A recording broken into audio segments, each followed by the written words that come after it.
Sebuah dokumen internal militer Vietnam mengungkap sisi lain hubungan antara Vietnam dengan Amerika Serikat. Ketika Hanoi gencar meningkatkan hubungan diplomatik dengan Washington dalam setahun terakhir, namun dokumen tersebut justru mengungkap bahwa militer Vietnam sedang menyiapkan skenario menghadapi kemungkinan perang agresi dengan AS.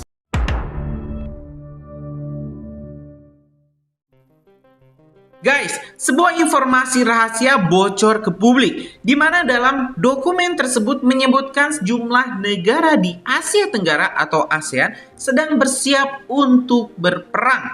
Hal ini tentu sejalan dengan penyampaian pidato dari Presiden Prabowo Subianto beberapa hari yang lalu yang menyebut bahwa Indonesia menghadapi ancaman serius, ancaman besar dari bangsa asing. Pak Prabowo bahkan teman-teman di hadapan para jenderal TNI Polri dan juga kepala daerah meminta agar TNI Polri bersiap berperang. Karena jika ingin damai maka kita harus siap. Itulah singkatnya kata-kata dari Pak Prabowo. Dalam dokumen ini menyebutkan bahwa salah satu negara Asia Tenggara yaitu Vietnam sedang mempersiapkan pasukan besar yang bahkan lebih besar daripada pasukan Indonesia dengan anggaran pertahanan yang terus ditingkatkan. Tentu ini menciptakan ketegangan baru di Asia Tenggara yang memang teman-teman Asia Tenggara tidak pernah lagi menghadapi krisis sejak invasi Amerika ke Vietnam yang berhasil digagalkan oleh Vietnam. Yang menarik teman-teman, Indonesia rupanya membaca hal ini. Peta geopolitik dunia sedang tidak baik-baik saja dan Indonesia tidak boleh ketinggalan zaman, tidak boleh ketinggalan informasi. Pak Prabowo sudah mewanti-wanti para jenderal TNI Polri untuk bersiapkan senjata 24 jam. Kita tidak pernah tahu kapan Indonesia diinvasi. Kalau kita melihat teman-teman negara-negara Asia Tenggara seperti Vietnam sudah mempersiapkan diri, maka kita tidak boleh tinggal diam. Jangan sampai kita menjadi Venezuela. Jangan sampai kita diancam seperti Greenland. Karena itu kita harus berdikari, kita harus berdiri sendiri. Apalagi kata Pak Prabowo teman-teman, Indonesia ini menganut fakta non-blok. Karena kalau kita non-blok, maka kalau ada negara yang menyerang kita, tidak ada sekutu yang akan membantu. Karena itulah kata Pak Prabowo, kita harus berdikari, industri pertahanan kita harus mandiri, kita harus bisa menciptakan jet tempur sendiri, tank-tank baja sendiri, senjata-senjata sendiri. Karena itu teman-teman, industri pertahanan dalam negeri harus didukung. Nah mudah-mudahan Pak Prabowo juga yang merealisasikan omongannya untuk mendukung industri pertahanan kita. Mudah-mudahan mungkin 10 tahun, 20 tahun ke depan kita bisa melihat jet tempur pertama Indonesia yang dibuat oleh anak putra-putri terbaik bangsa ini. Oke teman-teman, kita mau lihat dulu deh bocoran dokumen rahasia yang ini bocor ke publik terkait persiapan perang dari negara-negara Asia Tenggara. Salah satunya adalah Vietnam dan juga Indonesia. Kita simak teman-teman informasi selengkapnya. Sebuah dokumen internal militer Vietnam mengungkap sisi lain hubungan antara Vietnam dengan Amerika Serikat.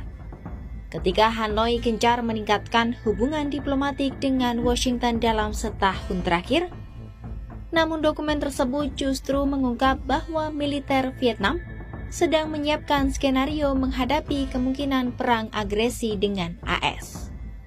Meski saat ini hubungan kedua negara sedang baik-baik saja, namun Vietnam disebut masih menganggap Amerika Serikat sebagai kekuatan yang agresif.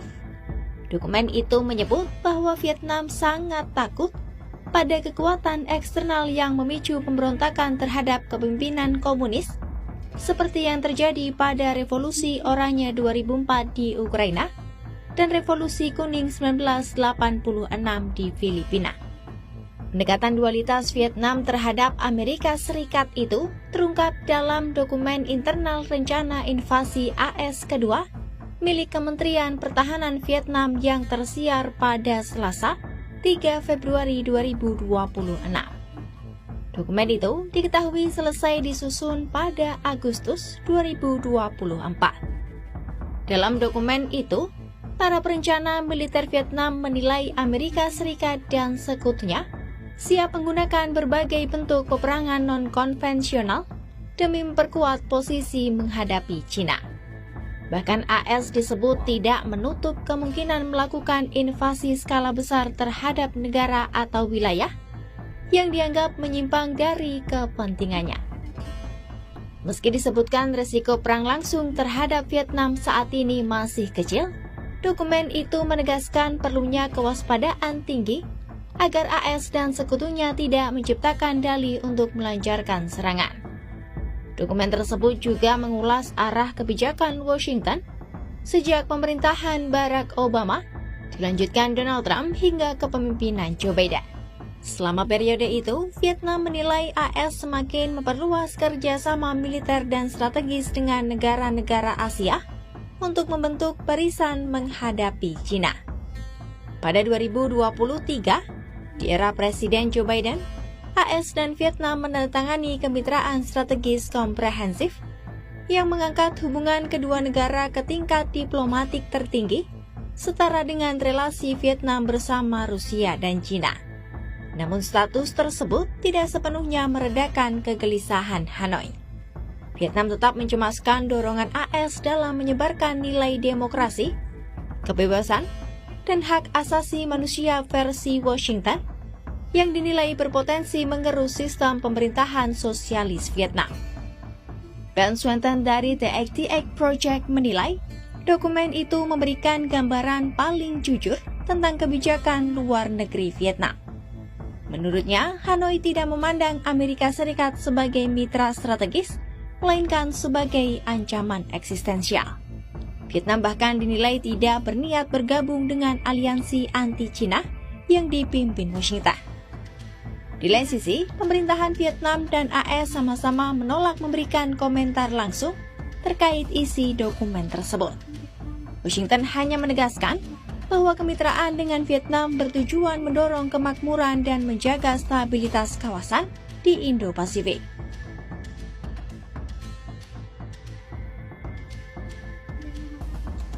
Sementara itu, pengamat menilai ketidaknyamanan terbesar sebenarnya datang dari kalangan militer Vietnam.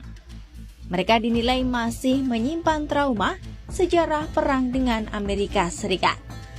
Peneliti dari ISEAS Yusof Ishak Institute Singapura, Nguyen Kak Kiang menilai, militer Vietnam lebih mengkhawatirkan ancaman revolusi warna ketimbang potensi agresi Cina. Meski bersengketa dengan Beijing di Laut Cina Selatan, Vietnam dinilai hanya memandang China sebagai pesaing regional. Breaking reports claim Vietnam has unexpectedly deployed more than 100,000 troops to its border with Cambodia, raising fears of a surprise offensive. Cambodia now appears vulnerable to a potential two-front conflict. The Thai Navy has reportedly sealed the Gulf of Thailand for 8 days, halting strategic supplies and food shipments and straining Cambodian forces. Phnom Penh has urgently redeployed its main units from the eastern frontier to reinforce the western front, leaving fewer than 5,000 troops facing Vietnam. Seizing the moment, Vietnam is said to have massed 3 army groups near disputed areas, signaling possible territorial moves. On the western front, Thai artillery units have crossed into Cambodia, shelling areas around Angkor to support an armored advance toward Siem Reap. Drone strikes are reportedly targeting Cambodian rocket positions, further degrading defenses. Thailand has taken a hard line, rejecting Chinese mediation and warning that any aid to Cambodia abets cross-border crime. If Vietnam attacks, analysts warn the Cambodian government could face collapse. Regional stability and civilian safety remain deeply uncertain tonight. Kalaupun terjadi krisis global yang luar biasa, kita sekarang yakin bahwa kita punya pasokan pangan bagi seluruh rakyat Indonesia. Energi adalah bagian juga sangat penting dalam kedaulatan suatu bangsa. Kita bersyukur bahwa kita memiliki sumber-sumber energi yang juga luar biasa. Sumber-sumber energi yang terbarukan ada di kita. Tinggal kita mengelola dengan baik. Dan hari ini bukti kemampuan bangsa Indonesia untuk menuju swasembada energi yang sangat menentukan bagi masa depan kita. Ambalat memanas, mereka semakin tegang. Saat kapal patroli Indonesia berbaris gagah, marinir siap siaga dan langit diawasi pesawat jet. Rakyat Indonesia menegaskan kedaulatan tak bisa diganggu-gugat. Demi menjaga kedaulatan, TNI Angkatan Laut Indonesia terpaksa mengerahkan kapal induk untuk menghadapi kekuatan Angkatan Laut Malaysia di perairan sengketa. Laut Ambalat mendadak berubah menjadi arena ketegangan militer. Sirene tempur meraung di atas dek kapal perang TNI. Ketika radar mendeteksi kapal cepat Angkatan Laut, Malaysia menyusup masuk jauh ke dalam perairan Indonesia. Peringatan keras lewat radio berulang kali diteriakan. Namun, tak ada balasan. Dalam hitungan menit, Komandan Armada kapal memberi perintah singkat namun tegas. Kejar usir mereka keluar, siap menembak jika situasi memaksa. Karena kita tidak mau perang, kita harus siap untuk perang. Kita tidak niat mengancam siapa, tapi selalu mereka ganggu kita. Kenapa, saudara-saudara?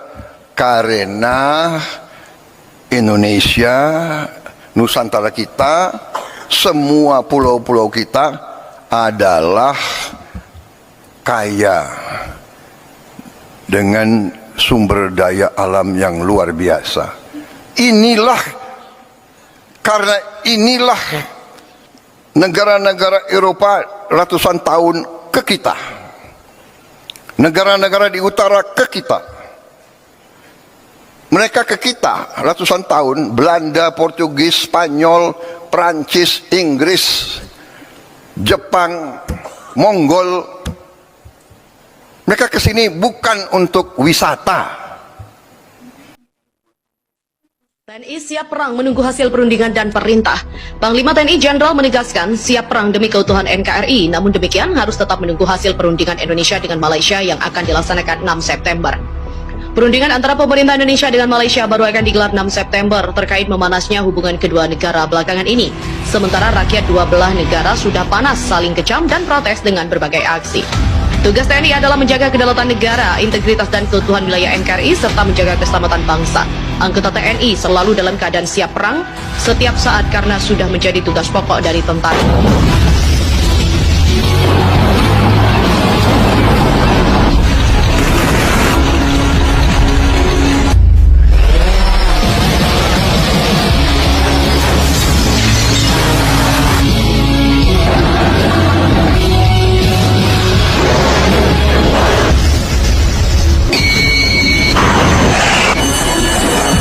Tahukah Anda, ada satu negara di peta dunia ini yang posisinya sangat unik? Sebuah negara yang paling sering diperhitungkan di ruang-ruang tertutup Pentagon hingga Beijing, paling ketat dianalisis oleh para pakar ekonomi global, dan diam-diam paling ingin dikendalikan oleh kekuatan adidaya. Namun, ada satu hal yang membuat frustrasi para pemimpin dunia. Pergerakan negara ini tidak pernah bisa dipastikan. Ia seperti air, mengalir, mengisi celah, namun bisa menghanyutkan jika dibendung paksa. Siapa dia? Bukan Tiongkok yang agresif. Bukan juga Rusia yang keras kepala. Negara itu adalah Indonesia. Ada fenomena ganjil, sebuah anomali dalam geopolitik modern yang sedang terjadi tepat di depan mata kita. Seluruh dunia, tanpa terkecuali, kini menempatkan Indonesia dalam kategori variabel berbahaya. Tapi perhatikan baik-baik. Lihatlah bagaimana Amerika Serikat begitu cepat menjatuhkan sanksi pada Tiongkok. Lihatlah bagaimana Eropa tanpa ragu memblokade Rusia. Bahkan negara-negara kecil pun seringkali dipaksa tunduk dengan ancaman ekonomi. Namun, saat berhadapan dengan Indonesia, dunia terdiam. Dunia saat ini tampaknya lumpuh. Mereka tidak bertujuan untuk mengalahkan Indonesia, pun tidak berani menindasnya secara terbuka. Mengapa? Karena negara yang paling ingin mereka seimbangkan ini, ternyata adalah negara yang paling mereka takuti jika sampai bergerak ke arah yang salah. Saya akan memberitahu Anda sebuah rahasia terbuka, mengapa kekuatan-kekuatan besar dunia, yang memiliki senjata nuklir dan uang tak berseri, justru tak berdaya di hadapan Nusantara. Ya, teman-teman, barusan kita sudah mendengarkan isi dari dokumen rahasia yang bocor ke publik, di mana negara Vietnam, teman-teman, rupanya sedang mempersiapkan tentara, pasukan besar, dan juga persenjataan canggih untuk menghadapi invasi Amerika Serikat serangan dari bangsa lain. Tentu hal ini juga dilakukan oleh Pak Prabowo, bahkan Pak Prabowo lebih ekstrim. Pak Prabowo langsung mengumumkan kepada para jenderal yang hadir dalam acara kemarin untuk bersiap berperang karena tidak akan ada negara yang membantu Indonesia kalau diinvasi. Ya, karena kita menganut fakta non-blok. Apakah ini adalah sebuah tanda, sinyal bahwa Pak Prabowo ingin meninggalkan fakta non-blok atau seperti apa? Ini tentu menarik untuk kita simak ke depannya. Nah, gimana menurut kalian teman-teman? Punya pendapat lain soal hal ini? Mana panasnya geopolitik saat ini? Coba deh tulis pendapat kalian di kolom komentar, kita bakal diskusikan. Terima kasih teman-teman, lanjut di video selanjutnya. Assalamualaikum warahmatullahi wabarakatuh.